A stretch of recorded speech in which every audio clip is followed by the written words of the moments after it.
Just like as I explained in Ogachi, the beginning of Ogachi is a beginning of awareness when man began to understand that he is different from animals, plants, fishes, and every other living thing.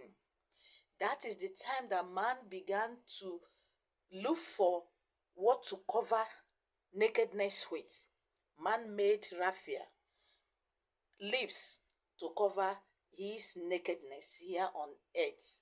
And this, during this Ogachi, was the time that man began to experience death for the first time. The first man that died on earth was Alele. That brought about Akwa Alele that you are hearing. Akwa Arere.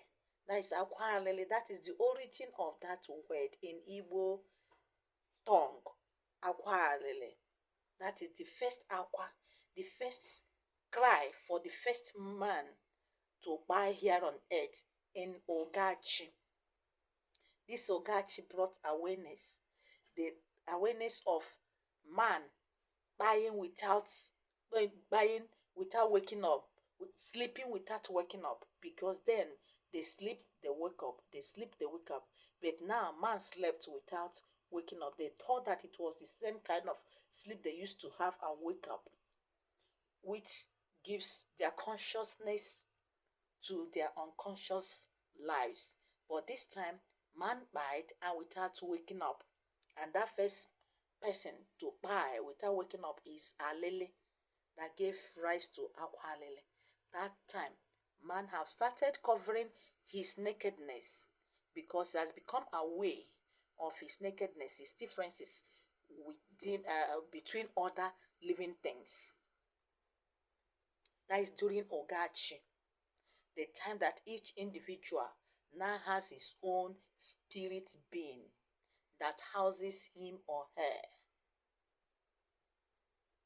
or houses them. That is why even the leaves, other living things, have their own cheese that sustain them, that makes them living things. I hope you're getting it. So this Ogachi brought the awareness of it was the time of covering nakedness, death that is on this that is still continuing here on earth now. That first person to die was Alele, that gave rise to Akwa Alele in Igbo origin, in Igbo tongue.